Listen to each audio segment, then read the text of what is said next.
Hey guys, so take a look at Pokemon Crystal on the Game Boy Color. Or as you can see here, Pokemon Gotta Catch 'em All Crystal version of the latest adventure of the Gold and Silver series.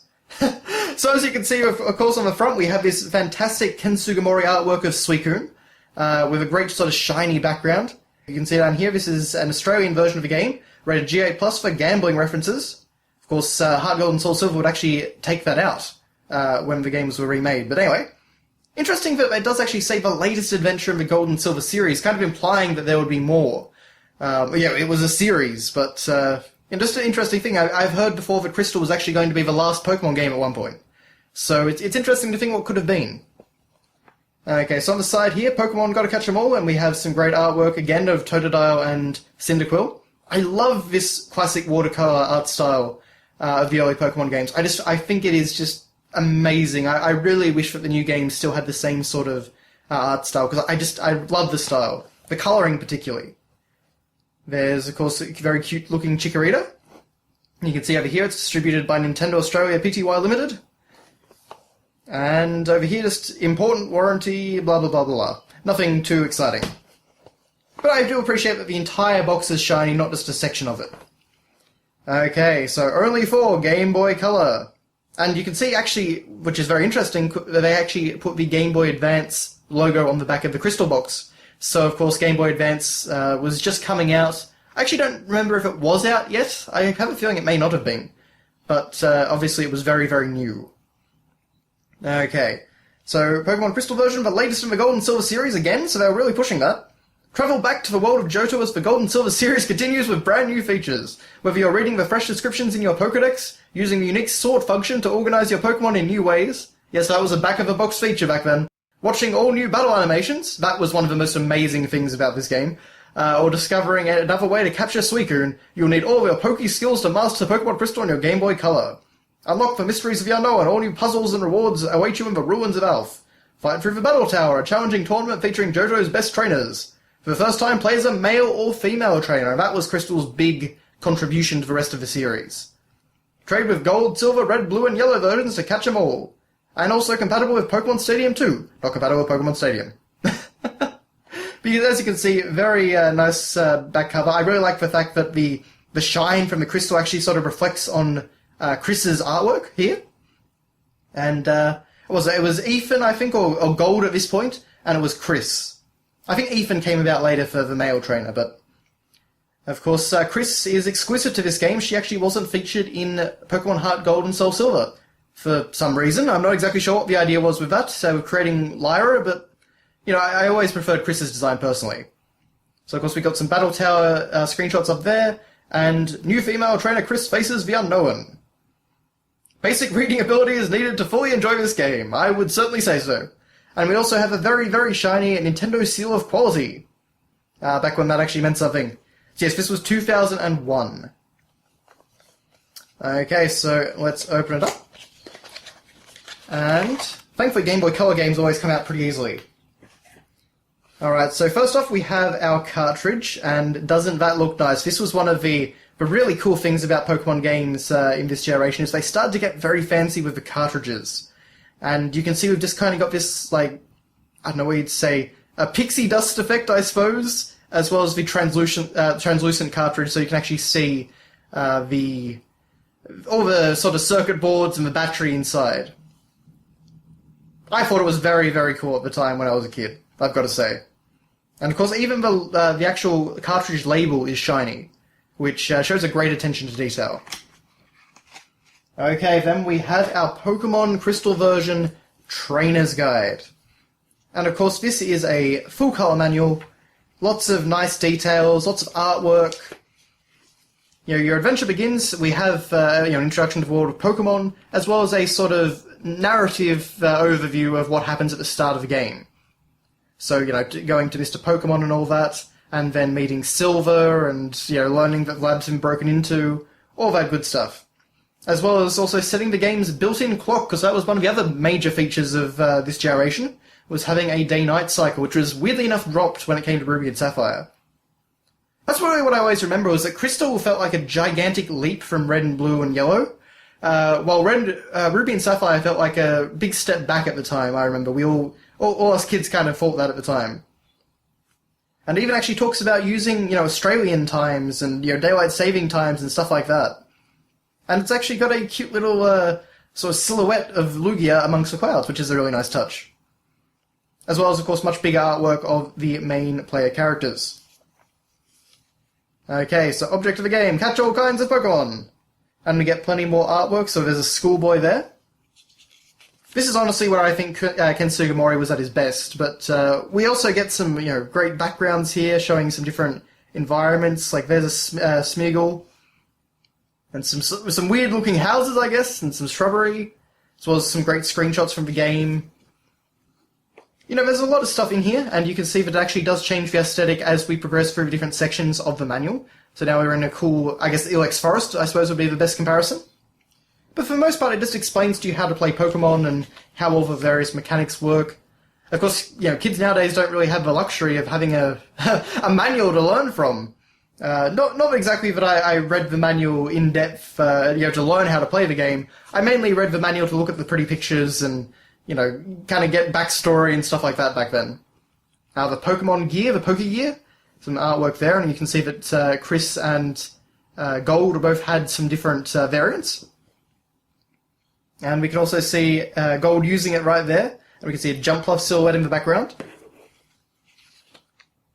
Aside from that, though, you can see it actually even transitions between the sections of the manual. I mean, how cool is that you actually don't just have a cutoff in the middle of the page, but the forest actually declines and you get into a bigger city.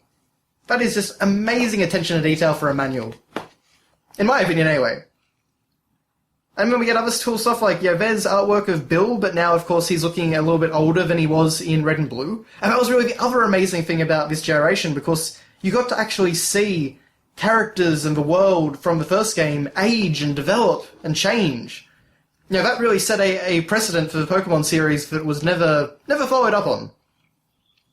Okay, so then we have supporting cast, and, of course, Professor Elm over there, Professor Oak returning, and your mum. Interesting enough, despite this being the Australian version of the game and having all that other stuff about, Australian daylight saving time and all that, it actually uses the American spelling for mum.